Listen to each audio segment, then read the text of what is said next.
bolesti, bez obzira o kojoj se bolesti radi, javlja taj strah, javljaju se pitanja zašto baš ja, zašto moje obitelji, pa kako to. I svak od nas drugačije to proživljava i svak od nas ima određenu duljinu trajanja tih pitanja koje postavlja sebi i drugima. Da bi prihvatio. Da bi to prihvatio. Radeći na terenu i ulazeći u domove naših oboljelih od multiple skleroze, inače ja radim u udruzi multiple skleroze grada Zagreba, znači razgovarajući sa oboljelima i sa članovima njihove obitelji, došla sam do zaključka da svaka osoba na različite načine doživljava tu bolest.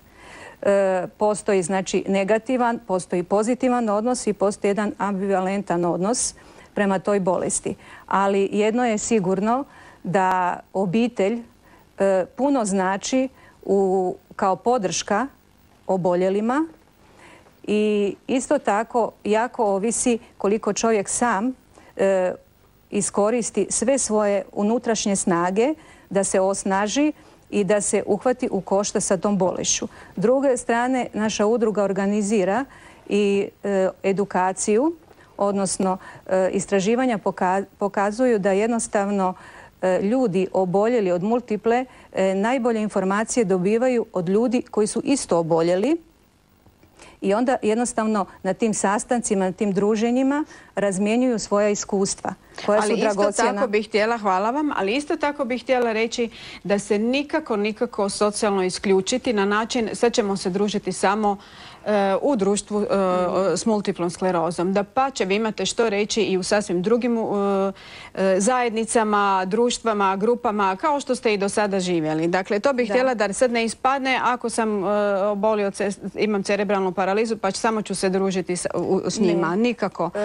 I sama nacionalna strategija govori o tome da jednostavno ne radimo neke posebne skupine određenih bolesnih ljudi, nego se bolesni ljudi trebaju uključiti u, nazovimo uvjetno rečeno, u život zdravih ljudi. Što znači što god mi bolesni više živimo i radimo sa zdravim ljudima, osjećat ćemo se sposobni, uspješni i lakše ćemo prebroditi sve one teškoće koje se javljaju sa tom bolešću. I predrasude, one najgore vlastite predrasude, a njih je najteže pobijediti.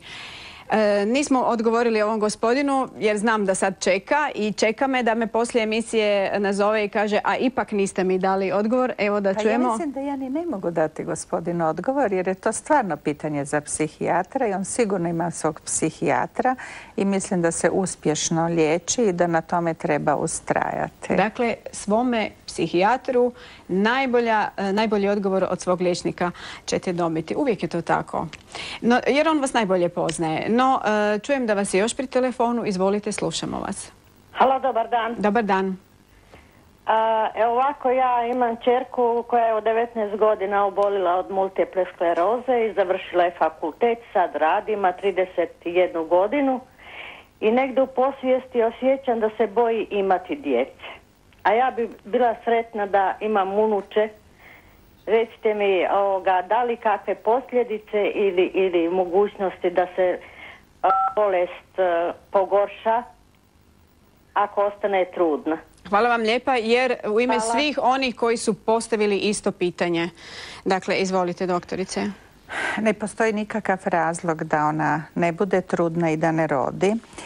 Svakako se u trudnoći treba više kontrolirati i prije obaviti konzultaciju i sa neurologom i sa ginekologom koji će voditi trudnoću i to je uvijek najbolje da bude ginekolog koji je upoznati sa bolešću multipla skleroza. Postoje podaci da nakon poroda, u trudnoći ne, ali nakon poroda da je moguća veća učestalost da se bolest pogorša, veća mogućnost. Međutim, postoje načini da se i to načinom života, određenim terapijama, da se to isto minimalizira taj rizik. Tako da u svakom slučaju treba dobre razmišljanje ove majke, da ona treba imati dijete i da njezina kćerka i da ona treba biti baka. Da jednostavno živi život, da traži pomoć, da osluškuje i sve ove izazove, kako ste rekli. Ali neka ne zaboravi što sam rekla, da treba obaviti konzultacije i treba se posavjetovati oko svega toga. To sigurno radi. Čim je ona završila i fakultet i živi jednim normalnim životom. Imamo li još gledatelja? Halo. Dobar dan. Dobar dan. Poštovanje, izvolite. Recite mi ovako, gledam malo emisiju vašu. Inače sam u radioni bio, inače sam obrtnik. Bolujem od ove bolesti već nekih 13 godina, 14 mi je dijagnoza postavljena i prije 3-4 godine sam je krenuo sa betaferonom, to je ovako kratko, inače sam još uvijek pokretan i mogu samo reći svima koji boluju da bolest nije lagana. Evo, ja se iskreno da vam rečem, puno puta na ravnom popiknem kad bi rekao čovjek dok me gleda da sam pijan. Ali sam sebi puno put velim, ima gorših stvari, puno put ljudi u bolnicu dođe pa mu veli doktor ima 6 mjeseci i kaj si taj čovjek mora misliti. Samo se mora živjeti cijeli život i samo treba tak razmišljati.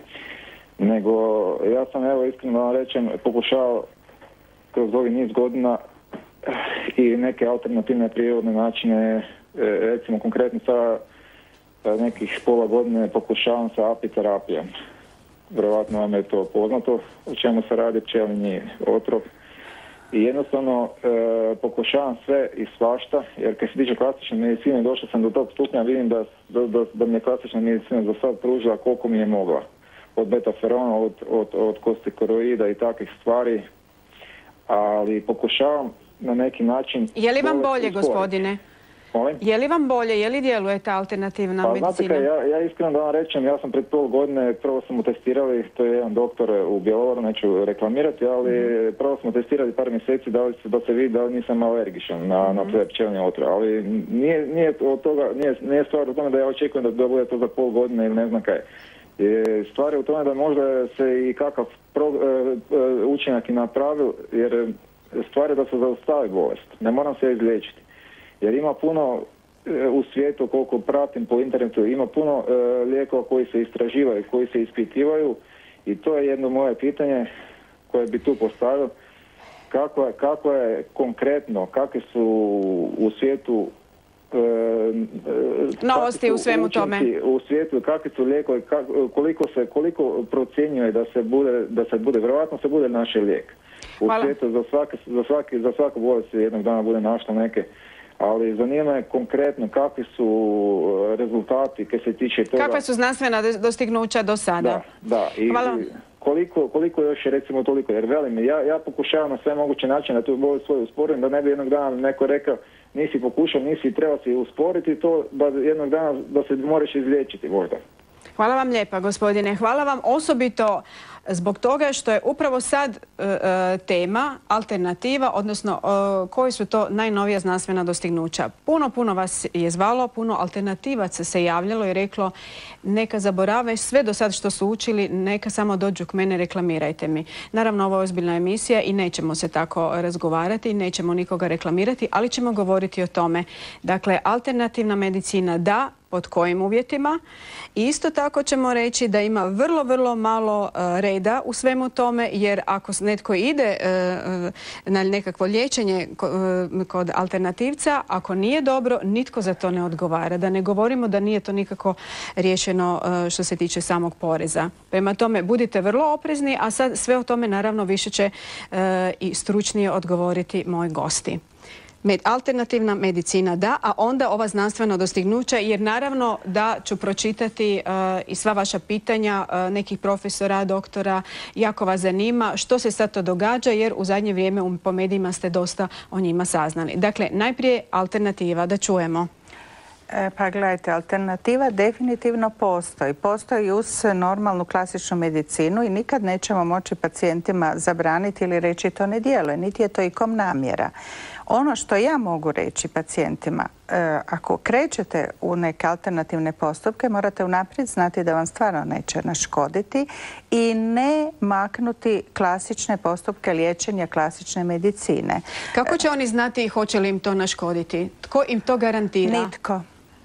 Dakle, poštovani gledatelji, odgovor na to, hoćete li dobiti neku garanciju, hoće li vam biti bolje ili neće, ne mogu vam dati garanciju. Sad ste dobili odgovor, a vi razmislite što ćete dalje učiniti.